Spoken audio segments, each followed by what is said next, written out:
the Japanese car manufacturers began to ramp up their production, they copied the British. And indeed they even used some rather pucker British names for their cars, such as the Cedric and the Sylvia. Now the Chinese are prepared to use British technology, but they're not that keen to be seen to be copying. In 2009, the SAIC company, Shanghai Automotive Industries Corporation, bought the LDV van company from Britain, including packing up one of their big production areas and moving it to China. But they are not saying that they are copying the British. Indeed, the LDV is one reason why they might try and distance themselves from that, because the L stands for Leyland. But now they have produced for export and world markets a dual cab utility. It is called the T60, the LDV T60. How does it go? Let's go and find out.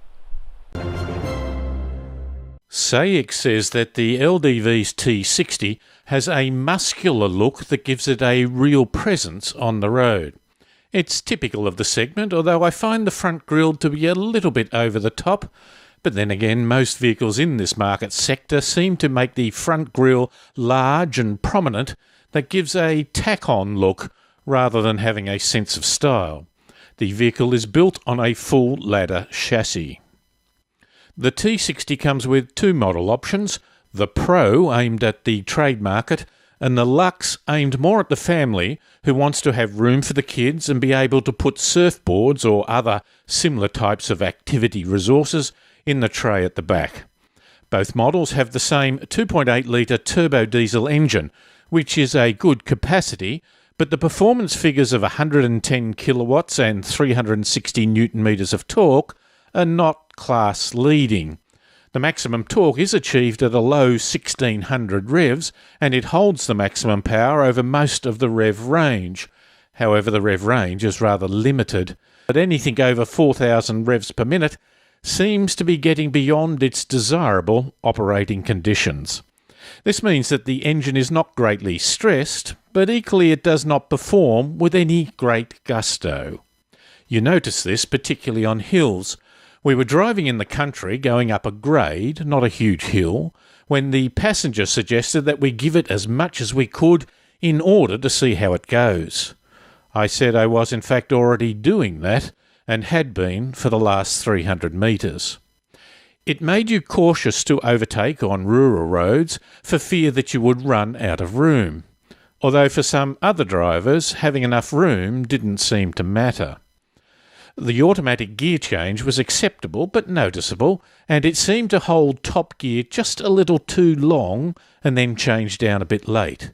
Perhaps this is a setting to try and achieve a maximum fuel consumption, which is rated at 8.8 litres per 100 for the manual and 9.6 litres per 100 for the automatic. All models have electric four-wheel drive selection with low range, and the Luxe is fitted with a rear differential locker. Neither model has a central diff, so if you are in four-wheel drive and trying to go around the car park, you can feel the tyres scrubbing.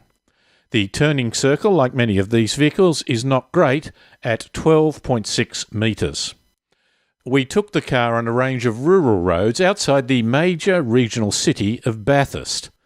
They had had a bit of rain and they needed a bit more, but it is still a wonderful representation of Australia where the broad plains open up before you. It was also an area where utes are common. The vehicle comes with standard 17-inch alloy wheels. The theory is that the bigger they are, the better they look. Well, maybe. See, bigger wheels correspond with lower profile tyres, which are not ideal for this type of vehicle in handling the rough stuff or simply giving a reasonable, smooth ride on the highway. 17-inch wheels are about right. Positively, the T60 has a full-size spare. As far as the ride goes, the T60 was good on standard highways, but as you got onto the secondary rural roads, it became noticeably jarring on the bumps. Surprisingly, the Workhorse Pro model seemed to be a little better than the Luxe, which contradicted the intent. SAIC are proud of the size of their vehicle when compared with the top-selling ute at the moment in Australia, the Ford Ranger.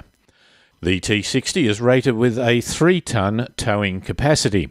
The Pro manual has the biggest payload rating of 1,025 kilograms, but this reduces with the automatic gearbox and if you move up to the Luxe model. The Luxe automatic payload is 815 kilograms. One of the good points is that both models come with a standard plastic tub liner, which can cost up to $1,000 or even more as an option on some of the competitors. In the interior, you sit well in the T60, although the seats are a little flat and lack some sideways support. The great feature in the cabin is the 10-inch colour touchscreen that comes with Apple CarPlay and Android Auto.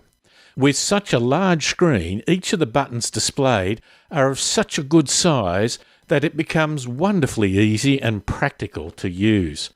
The Pro gets cloth seats and the Luxe gets leather with front seats heated and electronically operated. While the seats in the back of this style of vehicle are never the height of luxury, the room is usually okay and the T60 is good. This vehicle has achieved a 5-star ANCAP safety rating. It does so with 6 airbags. Front and passenger, side airbags, roof curtain airbags that extend to the rear passenger compartment, electronic stability control, rollover movement intervention, hill descent control, hill start assist, driver fatigue monitoring, tyre pressure sensing, reversing camera and rear parking sensors. It does not have automatic emergency braking, which means that if it was tested in 2018 in this current configuration, it would not achieve a 5-star rating. Quite a number of vehicles are in this situation. Cruise control is standard, but it is not adaptive. Some years ago, we had in Australia a father and son team that sold new carpets and did their own television ads. The ads would typically have the son listing all the great features of the products, while the father kept saying, "Tell 'em the price, son." Carpet, timber, vinyl floors. Son, tell 'em the price. The price of the LDV T60 is the one thing you are sure to be told, probably many times, if you go into a dealership. For the retail buyer, the drive-away price for the base model manual Pro is $30,516, going up to the top-of-the-range Luxe Automatic at $36,831. It gets better for business owners with an ABN number, where you can save a bit over $1,500 on the base model and nearly $2,000 on the top of the range. So, in conclusion, the Australian market for utilities, particularly dual cab models, has been booming. The LDV T60 is certainly capable to hold and tow a load, to have room for the kids and their gear, and to get you into the country at a steady pace. Many of its sales will be in urban areas where its tiring ride on the poorer rural roads will not be a problem. And it is certainly cheaper than the current top-selling models in the market, while still having some good features. It will capture some of the usual buyers, but may also tempt a few more people away from an SUV.